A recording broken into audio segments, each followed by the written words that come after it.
What is up, guys? Can everybody hear me? Just say yes in the replies if you can.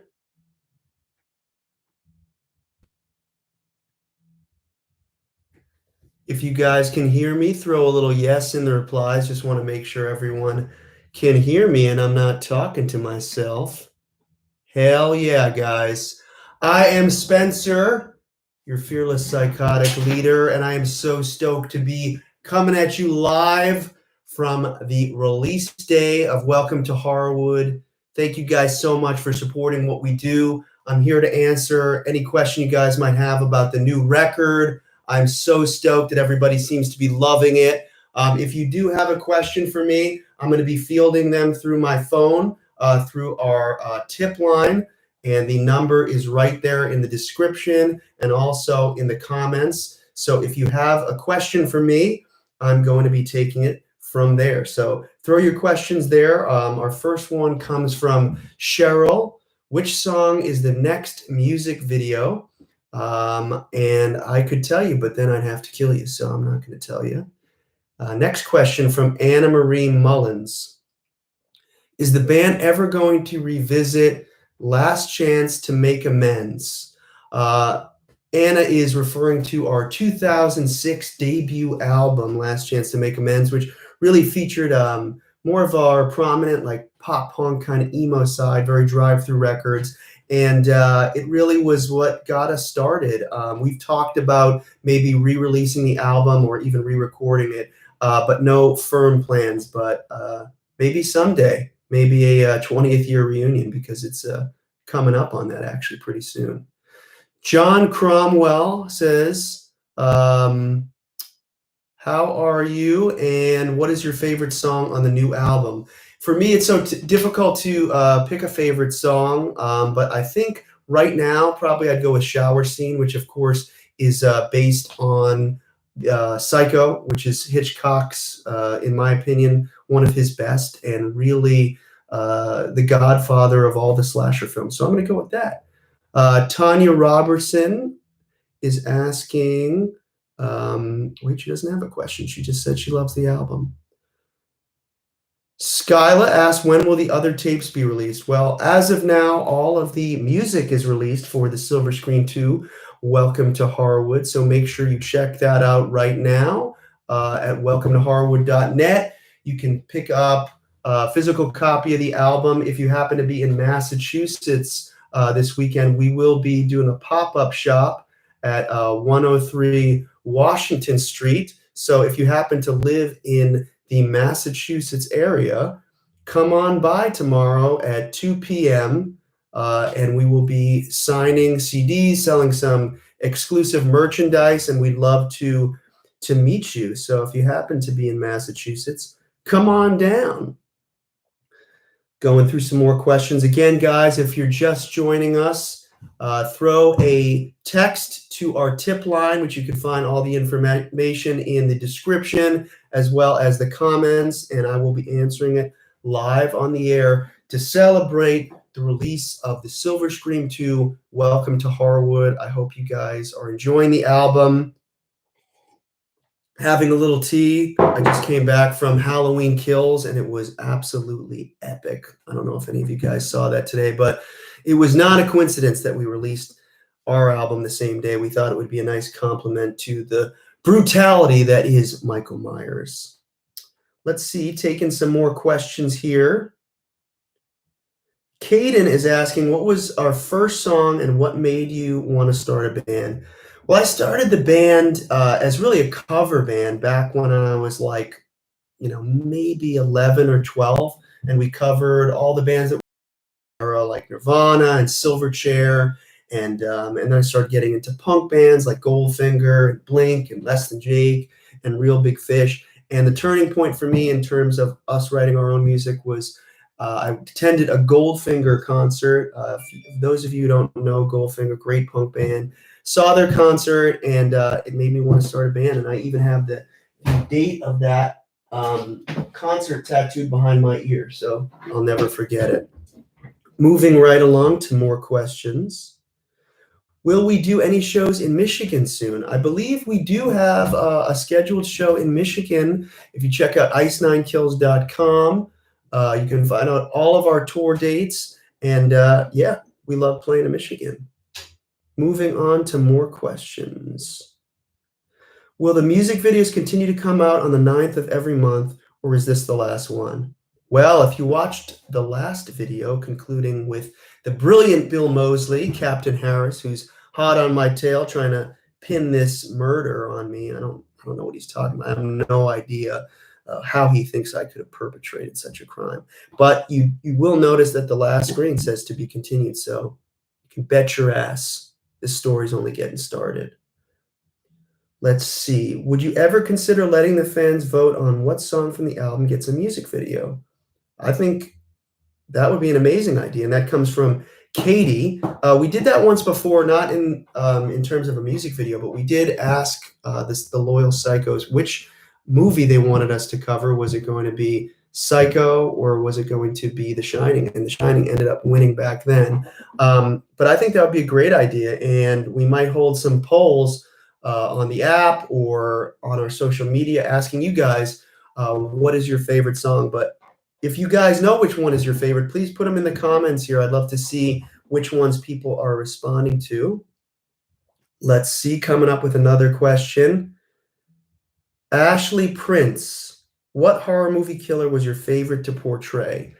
I would have to say my favorite to portray on this last album would have to be Patrick Bateman. I saw that movie all the way back in 2000, 21 years ago. I saw it in the theater, and I was blown away by it. I read the book soon after, and if you haven't read the book, it's even more violent than the film, if you can believe that. Very amazing book written by Bret Easton Ellis.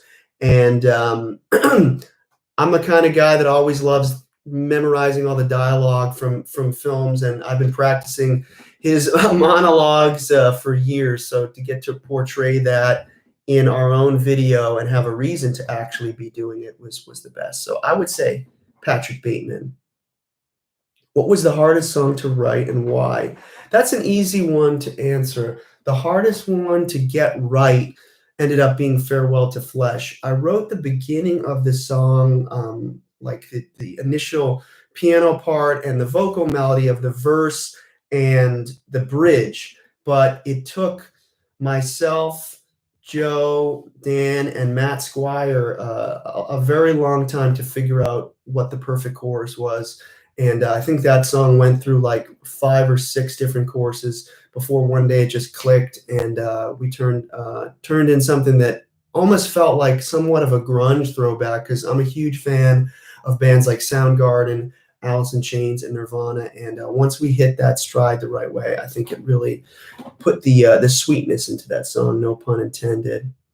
Going on with more songs. Ever considered writing an Event Horizon song? That's from Nathan. I have not, but I really do like that film, and I think it would be a very interesting one. We don't really do too many sci-fi ones, and that was one of the reasons we were really stoked on How the Fly came out, because that was kind of our first time dabbling outside of slasher and other kinds of horror films like zombie films and whatnot.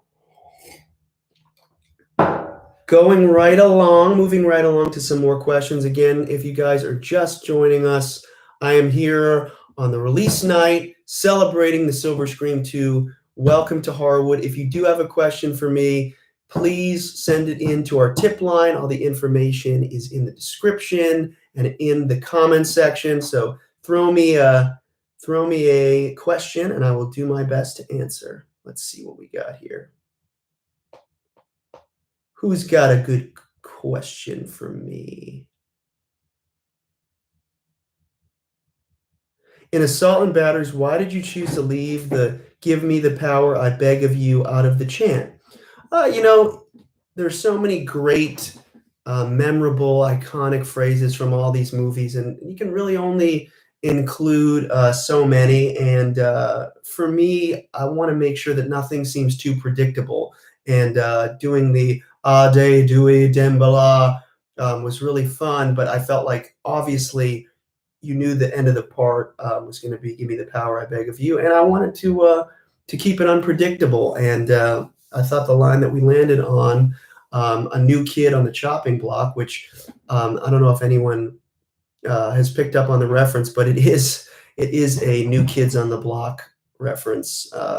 You know, Child's Play being an '80s franchise and New Kids on the Block being such a staple of the '80s. I thought that that was a pretty funny nod to another pop culture reference that seems relevant to that time period. Moving right along, Jesse asking, is it difficult to write a song when you have to make sure you add in certain phrases or integral parts from the movie? I wouldn't say it's necessarily difficult, but I definitely make sure before I really dive into the lyrics. And Steve Sobchak, a longtime collaborator of Ice Nine Kills, him and I always write the lyrics together, and we have so much fun doing it. And usually the night before we're working on a song, I'll rewatch the film and I'll take notes on stuff that I feel is absolutely crucial that the hardcore fans of these movies would be very upset if we didn't include. And, some stuff gets left on the chopping block, so to speak. But I try to hit on all the things that I know as a fan I want to see. And I hope you guys find all the little Easter eggs in there, because there's a hell of a lot of them. One really fun Easter egg in the Funeral Derangements music video. For those of you who haven't seen it, I'm sure most of you have. The truck driver is actually played by Miko Hughes, who was the original Gage from the 1989 Pet Sematary. And when he's driving in the truck, you can see that when he reaches down for his drink, you can see two DVD cases of a couple of his other very famous films, one being Kindergarten Cop and the other being Wes Craven's New Nightmare. And it was so cool to work with Miko. He's such a nice guy, such a great actor. And, he told me all these stories about working with Wes Craven and Arnold Schwarzenegger. And it was just a really cool experience to have him involved. So hoping you guys love that. Question for the Q&A: why is Hip to Be Scared censored? I saw this this question asked, or I saw someone mentioning this earlier today. It was the first time I had seen it. But in our song Hip to Be Scared, there is a part that is bleeped out, and we did that intentionally because we thought it sounded cool. And I believe it's on the line. Not the fucking face, you piece of bitch trash, which is a direct quote from the film when the prostitute kicks Patrick Bateman in the face, and he's not too thrilled about that. And we just thought it had a nice little ring to it to kind of bleep it out, much like they used to bleep out things on like the Jerry Springer Show. Let me see. Has any of the writers, producers, actors, etc. of the movies or books that inspired you ever reached out to you to give their opinions on how you've interpreted their work? This question comes from Susan Beatty. That's a great question. And actually, very recently, the writer of one of the writers of the newer Pet Sematary, the remake, which I really liked too, awesome film, reached out when we released Funeral Derangements, and him and the director both wanted to compliment us on the video because they really loved it. They loved the song and the video. I know a couple people, one in particular at Blumhouse Pictures, that they do so many great horror movies, and they did the new Halloween Kills, which is amazing. And they reached out today to tell us how much they like the album, so it means a lot to us. Going down for more questions. Let's see. Are we ever going to come to Seattle again? That question comes from Vincent. And man, we haven't been to Seattle in what feels like forever. Seattle is one of my favorite places to visit. I love going to the market there. It always just has such a cool vibe. And I hope we get there real soon, because we haven't been there, I want to say, since 2019, when we played there with, we were going to play there with Falling in Reverse. And unfortunately, Ronnie got really hurt.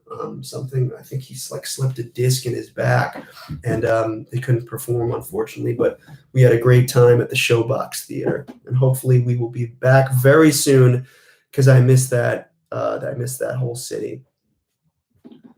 Looking for some more questions here. And guys, once again, if you are just joining us, I am answering questions on the release night of the Silver Scream 2. Welcome to Horrorwood. Hopefully you guys are all enjoying it.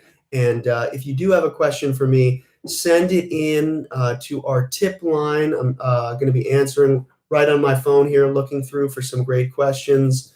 The number to text is right in the description. And yeah, keep them coming. And while that's going on, maybe we can get some mood music going.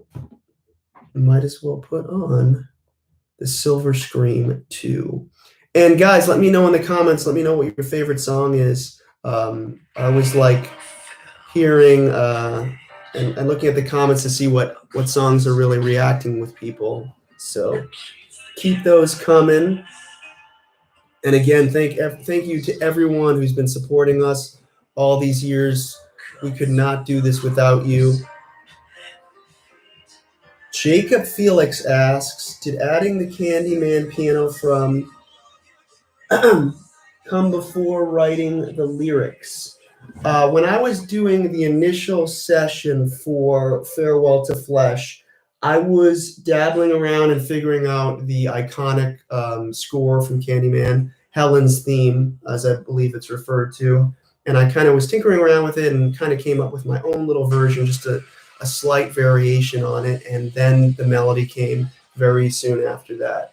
And that actually started the night that I rewatched Candyman. I was so inspired because I hadn't seen the film in a couple years. I had done an interview with Tony Todd, who, of course, played the original Candyman, and he's such a nice guy, and it was a really fun interview. Let's keep the comments coming. Carly Crowder asks, when did I find my love of horror? That started a lot earlier than you might expect. I think I was maybe 6 or 7 when I found horror, and it was really when I was visiting a VHS store. My mom would take me shopping with her to do groceries, and there was a VHS store within the grocery store, and that's where I would go when I was trying to kill time because I didn't want to help my mom pick out, carrots in the produce section. So I went to the VHS store, and for whatever reason, I was drawn to that aisle that said horror, and I would look upon and gaze upon the covers of the VHS cassettes. This is back when VHS cassettes were the preferred medium, and the first one that grabbed my attention was Halloween. That pumpkin with the butcher knife is such a powerful logo, powerful image, and the Friday the 13th one with the cutout of the killer, the outline, and that's where it all began. And I begged my parents to let me see the movies, and I became obsessed with it, and I think they thought, he'll grow out of it. Meanwhile, here we are 25, 30 years later, and clearly I didn't grow up. Looking for some more comments. Again, if you guys are just joining us, we're here celebrating the release of the Silver Scream 2. Welcome to Horrorwood, now available everywhere online where music is sold. If you happen to be in the New England area, we will be in person tomorrow. We just announced this in Salem, Massachusetts. That's a difficult one to say. At 103 Washington Street for a little Horrorwood pop-up shop. Come hang out. Come pick up the new album, a physical copy. Pick up some limited edition Ice Nine Kills merchandise, and come say hi to the band tomorrow at 2 p.m. in Salem. Also, we are playing a show in Cambridge, Massachusetts, October 20th. It is sold out, but we are so stoked, and we can't wait to play some of these new songs for you guys live. In the chat right now, let us know which songs you want to hear the most from the new album, because we will be taking that into account when we build the set list for our new November Severed Leg Part 2 tour. So I see this question asked a lot. And some people are a little bit confused about the meaning of the end of the funeral derangements video. So I'm only going to answer this question once because I don't want to give away too much. But I will let you in on this. You have to accept the music videos that the police are watching as music videos that were never released to the public, right? So they found these VHS type tapes of these demos and these music videos that the label did not release because they felt they were too violent. So what the cops are watching, the public has never seen. So at the end of the video, what Captain Harris realizes is that the way that Nadia was killed in the music video is the same exact pattern of stabbing that she was killed in real life. And I think what people are missing, or some people are missing, is that when he's watching it, yes, he's rewinding the tape, but there's also a part that's in black and white that is not part of the tape. Captain Harris is just imagining what the actual killing looked like. That's why in one part, in the black and white shot, not on the TV, you see Silence stabbing the real life Nadia. So he's basically figuring out that the way she died in real life was the same way she died in the video. And because the video wasn't released to the public, there's only a certain number of people who would have known that. And that's the connection he's making. And we will flesh out more of that story in the next video. Greg Mackey asks, what would your dream band to tour with, either to have open for you or opening for them? I think for me, Metallica is one of my favorite bands. They were one of the first bands I ever saw live. And they're such, the epitome of a successful metal band, probably, unequivocally, probably the biggest metal band of all time. And I think it would just be such a really cool experience to be able to do that. Moving right along, when will you be playing in Kentucky again? I'm sure very soon. We had an amazing time at the festival we played just last month. And Kentucky always has treated us good over the years. Ever think about covering any Misfit songs? Misfits are dope. This question comes from Ryan Powell, and I remember like one of the first songs I ever became aware of in like the subculture, not something that was mainstream, but something underground, was that song "Last Caress." Because when I was maybe 9 or 10, I would go to this like high school band night where acts from the local high school would play, and one band always covered that song, and I was like, this is pretty badass.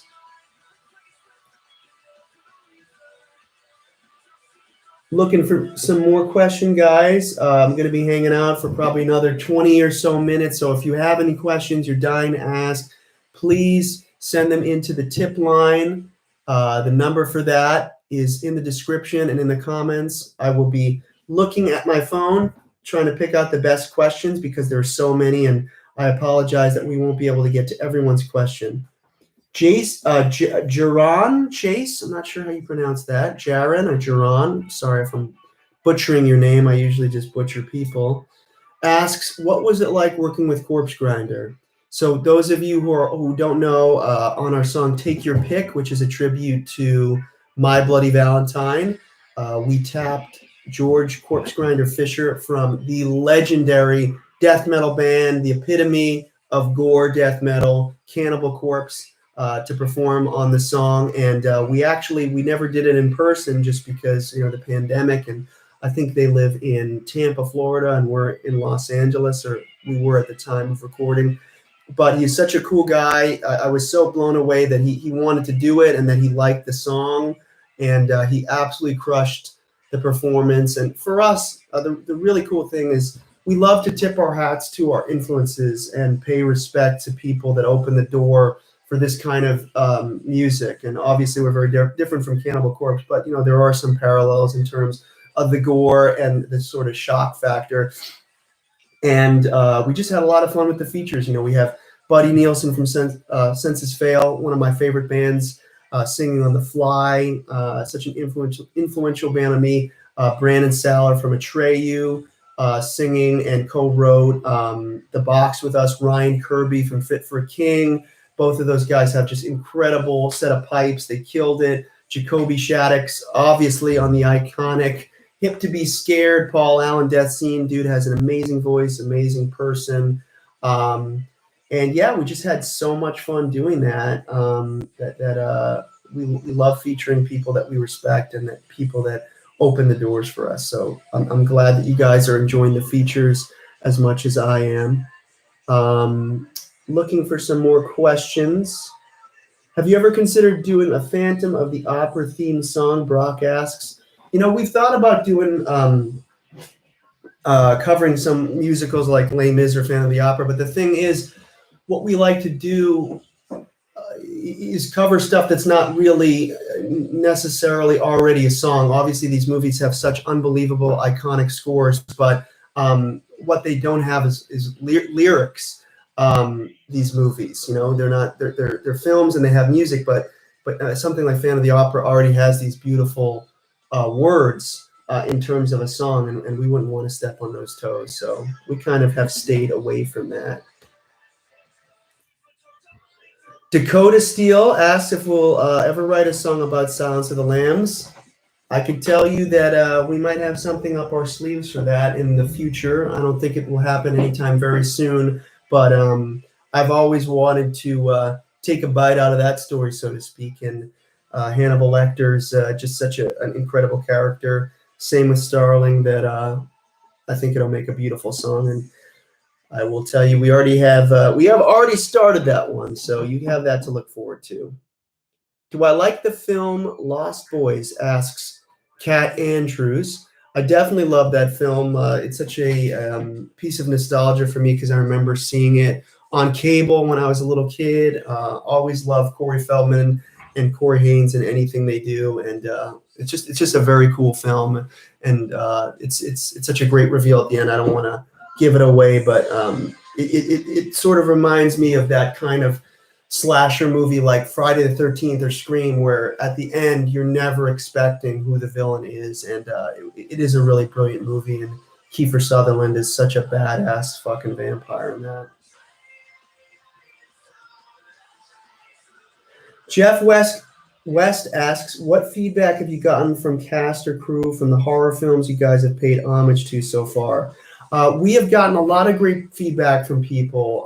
We covered The Devil's Rejects in the last one, and Bill Moseley obviously is such a huge part of that film, and he has expressed his admiration for Ice Nine Kills, which means a lot to us because we're such huge fans of his. Ricky Dean Logan, who infamously plays Carlos in Freddy's Dead, one of Freddy Krueger, Nightmare, Robert Englund's favorite kill. He cuts off his ear. He's expressed how much he loves Ice Nine Kills. So Miko Hughes, who I mentioned earlier, who plays Gage in Funeral Derangements, really likes the band now. It's great to get this sort of mutual admiration for one another because we respect their work so much. Looking for some more questions here. Let's see. James Harris asks, who is singing the German part on Worst Vacation? Sounds very close to Till Lindemann, who of course is from Rammstein. It's a funny story with the song Worst Vacation. We were absolutely scouring the planet to find a great German voice actor, and we looked far and wide to find one. We're based in Los Angeles, and that's sort of a real hub of the entertainment industry, so we thought we'd be able to find one. And it was a real search until my friend Casey Mussman, who we work with on a lot of makeup effects from some of our previous videos and the Silver Stream, I was telling her that we were really racking our brain trying to find someone for this song about Hostel. And she said, you got to talk to my friend Robert Lindsay. And she said he's a effects artist, but he's German and he has an amazingly scary voice. So we had him come over to the studio, and he's such a nice guy, but has the scariest voice of all time. And eventually we will post the video footage of us recording that with him because it is a riot. The song came out really, really better than I could have expected, and he really lended that sort of authenticity to it. Otherwise, I was going to have to do a shitty German accent, and I definitely didn't want to do that. So shout out to Robert. If you're watching, we love you, and hopefully we'll work with you on some more German music. Oh, I almost swallowed my tea bag there. Let's see what else. So guys, we got about 10 minutes left. So throw your questions to me, text them to our tip line. All the information and the number is in the description and the comments. And I'm going to be reading a few more questions on the air and answering a few more questions here before I've got to go practice with the band, because we got to play all these new songs pretty soon. Connor Logan says, are you going to see Halloween Kills now that it's out? I did mention earlier that I saw it today. That's where I just came from. Without giving any spoilers away, I think it's one of the best films in the entire franchise. It's so brutal. The kills are so vicious. They don't turn the camera away at the gore. You get everything you want as a hardcore slasher fan. I will say, I guess this is not really a spoiler, but there are flashbacks to 1978 where it takes you back to the original night where the first killings happened, and it's such a cool, it was done in such a beautiful way, and you feel like you're implanted in Haddonfield on October 31st, 1978, and you get to see all these things that you never knew happened, and they just did it in such a masterful way, and I can't say enough good things about it. Definitely tops Halloween 2018 by leaps and bounds. And Bags of Blood. Brady asks, which was the first song you recorded for the Silver Scream, and what made you decide on basing it off the horror film? The first song that I started writing for the Silver Scream was Hip to Be Scared. And we recorded that, or started the recording process so long ago, like I want to say sometime in 2019, and we were actually finishing up the recording on the Papa Roach tour in Europe in the bus. And yeah, it was a long time ago. It seems like ages ago, but it turned out beautifully, and I'm so glad you guys are responding to it live. Every time we do the Hey Paul, it literally shakes the venue. Got a few more questions to answer here. Chuck asks, what was the hardest video to shoot out of this current batch? For the Welcome to Horrorwood, the most difficult one for me to film, there were kind of two. The other, Hip to Be Scared was not difficult really to film. Rainy Day, not too bad, but I will say that Assault and Batteries, having to be on my knees for that long and running around really took a toll on the old knees. And then for Funeral Derangements, just filming it in the middle of the desert in Lancaster, California, with such brutal heat and so many dust storms, that was probably pretty difficult, and filmed it through the night. So I'd have to probably go with Funeral Derangements. Let's see. Maria asks, when are you Psychos going to be on the West Coast again? I really hope sometime early 2022. Definitely not, unfortunately, going to happen before the end of the year, but I can't wait to get back to the West Coast.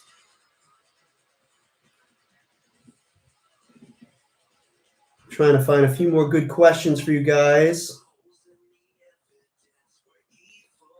Do you try to embody the character you play in the videos in your live shows? Corey Walters asks. Yeah, I try to let the lyrics really affect me. Obviously, some stuff is already coordinated, so I don't stab our actress Chevy to death. But I do try to just let the lyrics and the movies affect me on stage. And I want to thank you guys for allowing me to really trick or treat and dress up well into my 30s. And thank you guys for giving me that.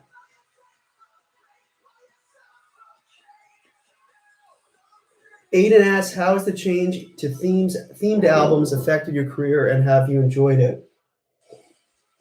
I have to say, as much as the older albums mean a lot to me and were formative years, and we learned so much from doing them, doing albums that are themed to me is just so much more fun personally, and it does seem like most people love that about us, and I'm just so glad that it seems to, for most people, to be a win-win situation, because we love doing it, and it seems like most of you guys love doing it, or love us doing it rather. What is the writing process like when you're making a new album? Justin Goodass. This one was a crazy one. This was the first time that we really got a lot of time at home to just write an album.